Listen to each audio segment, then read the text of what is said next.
caught in the streams of life, the pain and the sorrow. Ek wil met julle praat oor deel 3. Deel 3 is die groot gedeelte om God te ken. En dan oor kom ons probeer net so 'n bietjie saamvat. Ek weet die ouens as hulle dit doen, veral die Amerikaners is lief daarvoor en maak hulle my lam. Maar ek is bang net, jy neem nie notas nie, want jy het nie geluister die eerste dag nie. En nou verstaan ek nie. Ons kom uit by die plek waar ons 'n gemaaltheid met God moet hou. Ons moenie tevrede wees met rigtingaanwysers nie. Ons moet deur dit gaan. Ons moet kom by die ontmoeting met hom. Nou daardie ontmoeting met God die Vader is 'n openbaring. Jy kan nie dit doen deur meer Bybel te lees nie. Jy kan nie dit doen deur meer te bid nie. Jy kan nie. Daar's niks wat jy van jou kant af kan doen wat dit mee help nie. Behalwe dit, om 'n maaltyd met hom te hê. Nou gaan kyk 'n bietjie na die oom. Maaltyd speel 'n geweldige belangrike rol in die skrif. Jesus kom en hy gaan staan, en hy staan op die dinge op die oewer, en die disippels is besig om vis te vang, en hulle kyk na hom, en een nou ek ken hom, en hy spring in die water. Toe hy daar kom, toe is Jesus besig om vis te braai. Dit is nie interessant nie. En dit spreek van 'n maaltyd. Die Bybel spreek van hierdie bruilofsmaaltyd. So ons is in vir 'n maaltyd. Die mooiste ene is inderdaad die Emmausgangers. Ek noem dit vir julle so in die verbygaan, dat julle kan verstaan. Jy sien, die Emmausgangers was almal by mekaar. Die Emmausgangers was daai vorige aand van sy kruisiging by mekaar met die ander disippels, en hulle is op pad om nou Emmaus te loop, so 7 kilometer van Jerusalem af. Dit is wat ek nou verstaan. En die ene se naam is Kleopas. Weet julle wat sy interessantheid? Gaan kyk 'n bietjie na die skrif, gaan sort, dis sy oom. Dit was Jesus se oom. En Kleopas en hierdie ander vriend van hom, wat ook 'n disipel was, stap saam. Was nou die disipels een van die 12 nie, maar hulle was daar saam met mekaar. En hulle is besig om te praat, en Jesus sluit by hulle aan. Wat is die eerste ding wat jy sien? Hulle ken hom glad nie. Wat sê dit vir jou? Kyk hoe loop die Christene saam met Christus, maar hulle kan hom glad nie herken nie. Hulle praat met mekaar en deel met mekaar oor die woord, maar hulle ken hom nie. Dis die punt. Dis die punt. En wat gebeur? Toe hulle by Emmaus kom, toe wil hulle hê Jesus moet daar bly. Maar let nou mooi op, baie interessant wat daar gebeur. Ek het 'n boekie gelees, lang ruk gelede, van die gebruike in die tyd van Jesus. Weet julle wat was een van die interessante gebruike? Wanneer hulle nou by mekaar gekom het, of wanneer hulle by mekaar verbygeloop het, of daar's iemand nuut in die spesifieke area, dan nooi hom, sê hulle hom kom eet. Moet baie versigtig wees. Jy moet nie die eerste uitnodiging aanneem nie. Jy moet nie die eerste keer gaan nie, want jy wil weet of die persoon wat jou nooi werklik 'n vriend van jou wil wees. En wanneer jy reageer op die eerste uitnodiging, was dit bloot net 'n uitnodiging op ordentlikheid. Is dit nie interessant nie? My vrou sal dit nou laaf. Dan moet jy jou 'n tweede keer nooi. Nou die tweede keer kan jy reageer, want jy gaan miskien tee kry. Dit hulle sê so, hulle sê vir jou tee gee. Die eerste keer is nou kry jy niks. Maar as jy jou 'n derde keer nooi, dan weet jy dat die persoon 'n vriend wil wees. En dis waarom Jesus aanhou en aanhou om jou te nooi, van smaakie na smaakie, van blessing na blessing. Maar Petrus verstaan niks. Ek praat nie van Petrus in die Bybel nie, ek praat by spreekwyse. Hy weet nie is wat aangaan nie. Nog getroffe, loop hy net in die pad af. Nee, Jesus is besig om jou te nooi na 'n maaltyd toe met hom. En een van die skrifte wat ons heeltemal skeef vat is Openbaring 3 vers 20. Openbaring 3 vers 20 is die skrifgedeelte wat ons hier in die 70er, 80er jare gebruik het om mense bymekaar te maak sodat hulle tog net Jesus kan aanneem en sodat hulle net hemel toe kan gaan. Kyk, ek staan by die deur en ek klop. As iemand my stem hoor en die deur oopmaak, dan sal ek ingaan na hom toe en met hom maaltyd hou. Hy skryf vir die kerk. Hy skryf vir die kerk in Openbaring. Hy skryf nie vir ongeredde mense nie. Wat is die brief wat die Here vanmôre aan jou rig, my broer? Neem voorraad. It's stock taking time. Waar staan ek? Wat glo ek? Is ek besig om in die volheid van my verbond te loop? En ek gaan julle nou 'n interessante ding in die Bybel wys. Maar ek voel net om hierdie met julle te deel, dat julle net kan sien. Ek het 3 getuienisse al gekry, en ek luister daar op YouTube. En ek baie lief om hierdie getuienisse te luister en te kyk, en al 3 van hulle was pastore. Al 3 van hulle was ouens gewees wat die Here gedien het. Al 3 van hulle het 'n gemeente gehad. En al 3 van hulle sê, ons het hom nooit geken nie. Op daardie stadium het hulle gedink hulle ken hom. Op die stadium voor daai ontmoeting met God, hulle noem dit 'n encounter. Hulle het 'n encounter met die Here. En uit daai encounter het leer hulle hom ken. Jy sien, miskien sit jy vandag en jy was miskien in 'n ongeluk of 'n ding en die Here het jou wonderbaarlik genees. In een oomblik.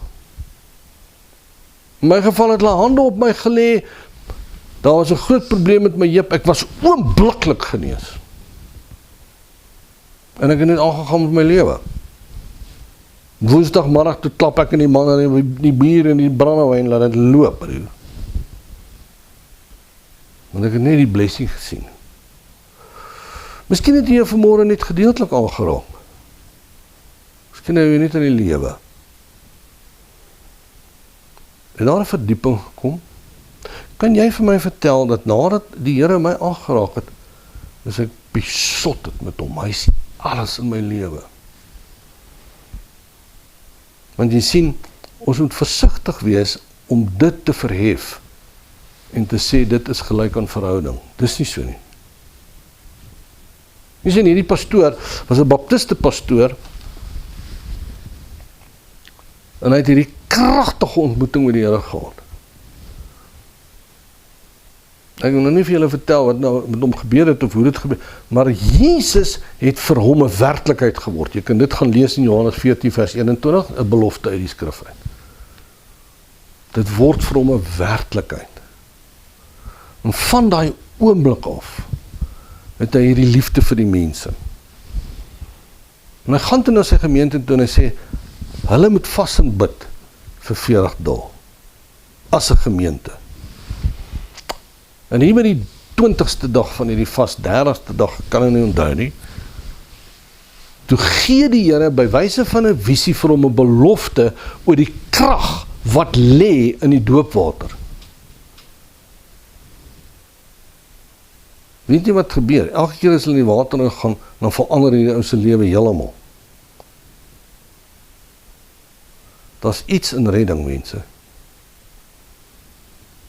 Maar die interessantheid is, die kern waaroor dit gaan, is nie die doopwater nie, die kern waaroor dit gaan, is die liefde van God wat gedemonstreer word in die gemeente. Weet julle, daar klim 'n vrou op 'n vliegtuig in Australië, sy vlieg uit Georgia toe, om deel te wees hiervan. Maar sy het ongeneeslike kanker, hulle kan niks van doen nie. Die ou het dit nie geweet nie, hy staan die sondagoggend in die kerk.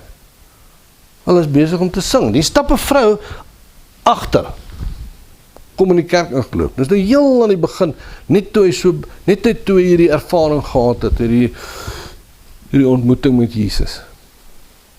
Terwyl sy afstap in die gangetjie, kyk hy so, hy sê, Here, waaroor gaan dit?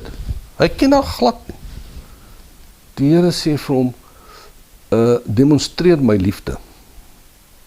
En hy kyk na en hy sê, Jesus, wys vir haar, hoe lief het jy haar? Die volgende toe lees hy in die paadjie.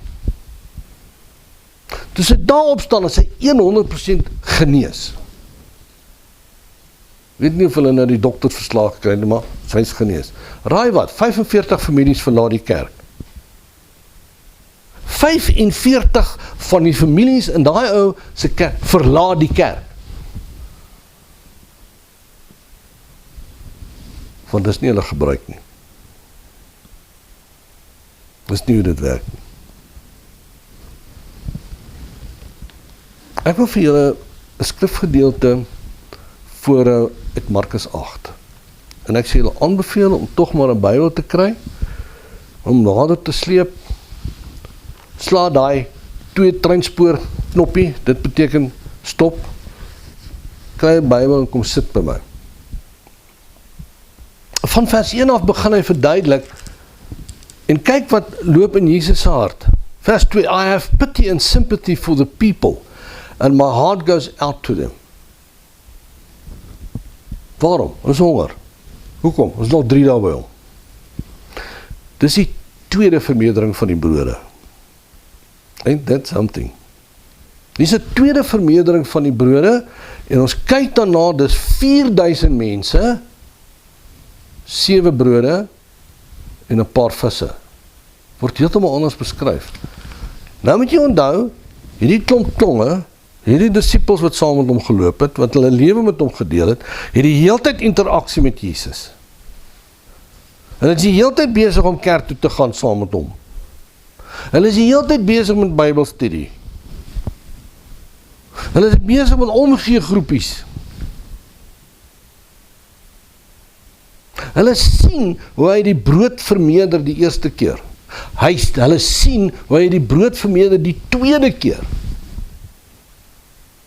Dan klim hulle in die boot en dan gaan hulle oor. Luister nou mooi. Hulle het oorgegaan na Dalmanuta, Magdala. Wat dit ook al mag beteken. Maar dis toe waar hulle is. Raai wat gebeur. Jesus klim in die boot. Hy reis saam met hulle. Dis nie daai een waar hy nou gaan loop het nie. Nou nie die mekaar af met die oom nie. The Pharisees came, verse 11, and began to argue with and question him, demanding from him a sign. Here, gee my net 'n teken. Is dit Jannie of Gertjie? Een van hierdie twee moet ek mee trou. Ek het net gedog om dit so in te gooi in die middel. Verse 12, and he groaned and sighed deeply in his spirit. En wat sê hy? Why does this generation demand a sign? Daar's een ou wat 'n teken gevra het. Sy naam is Gideon. En nou bou sy kerk daarop. Positively I say to you, no sign shall be given. Vers 13. And Jesus went away and left them, getting into the boat again. Nou kry die prentjie. Aan die een kant klim hulle almal in die boot in. Hoekom? Net nadat daar 'n magtige mirakel plaasgevind het. Die blessing het hulle getref. Hulle het 4000 mense gevoed met 7 brode. Liewe ouers, check as 'n besigheid is daarmee heen. Kyk, dink hoe lank kan ek en my gesin met een brood leef?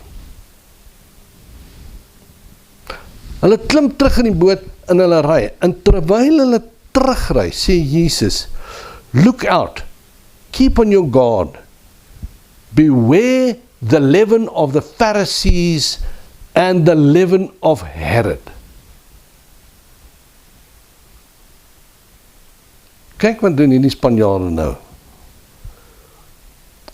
And they discussed it and they reasoned with one another.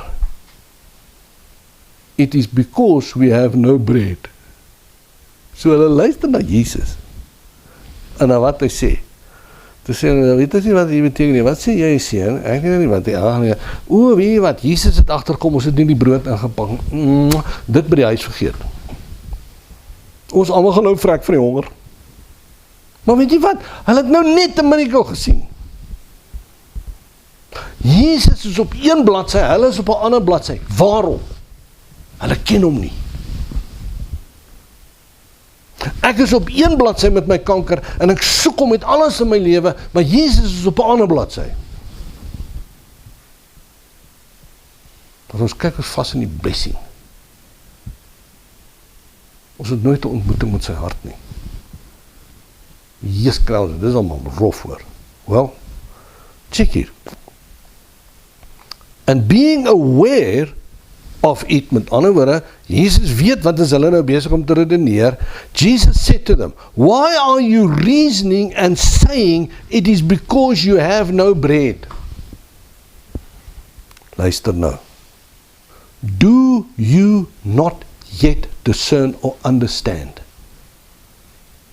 Are your hearts in a state of hardness?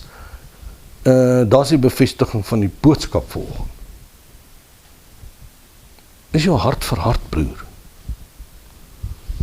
Leef jy van miracle na miracle sonder dat jy weet wie Jesus is? Maar jy dink jy weet, want jy sien net die wegwysers. Having eyes, you do not see. Having ears, you do not hear and perceive and understand the sense of what is said. Vers 19 en vers 19 en 20 verduidelik hy die twee miracles, en dan vers 21, and he kept repeating it. Do you not yet understand? Nou kan ons daarna kyk en ons kan in 'n geweldige oordeel verval. En wat moet ek verstaan? Here, ek het baie na hierdie skrif gekyk en dink ek, maar wat, weet jy wat, ek sal net soos hulle maak. Ek sal gedoen het wat hulle doen. Ek meen ek nou net, ja, dat jy die brode vermeerder en nou is ek in die brood, maar oké, nou het ons nie brood nie, en nou praat jy van suurdeeg, nou, hoe nou? Ek meen, hallo, ek sal presies gedoen het wat hulle doen. Daar is net een verskil, ek het iets agtergekom. Ek kan hom dien en nooit ken nie. Ek kan nie by die plek in my lewe kom waar ek Jesus ken nie. En dis waar ons is. Waarom doen jy wat jy doen? Oor en oor. En het elke keer dieselfde gevolg. But life doesn't change. Gaan sit 'n bietjie en kyk wat se instellings is daar in jou lewe. Gaan kyk 'n bietjie, wat is daar in my lewe wat ek as instellings hou, wat glad nie van God is nie, wat inderdaad 'n verharding in my hart bewerkstellig.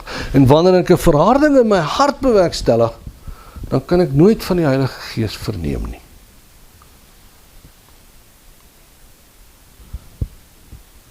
Ek hoop en glo dat ons eendag gaan uitkom by redding. Want dit is die absolute hartsoomblik, die kernoomblik van my verhouding met God. Maar daar's 'n paar goed wat dit keer, ons 'n paar goed wat dit terughou. Ons sal dit ook hanteer. Broer, gaan doen 'n voorraadopname. Kyk terug na jou notas. Daar is altyd verwysings waar jy kan kontak maak met ons, so jy is welkom om dit te doen. Maar een ding is duidelik. Ons gaan voor Jesus staan en rekenskap gee van die vraag of ons hom ken en of ons hom nie ken nie. En jy gaan hom alleen leer ken as hy alles in jou lewe is. Mag julle duidelik met God kennis maak. Tot ons mekaar weer sien. All who are thirsty, and all who are weak, come to the fountain. Dip your heart in the streams of life. Let the pain and the sorrow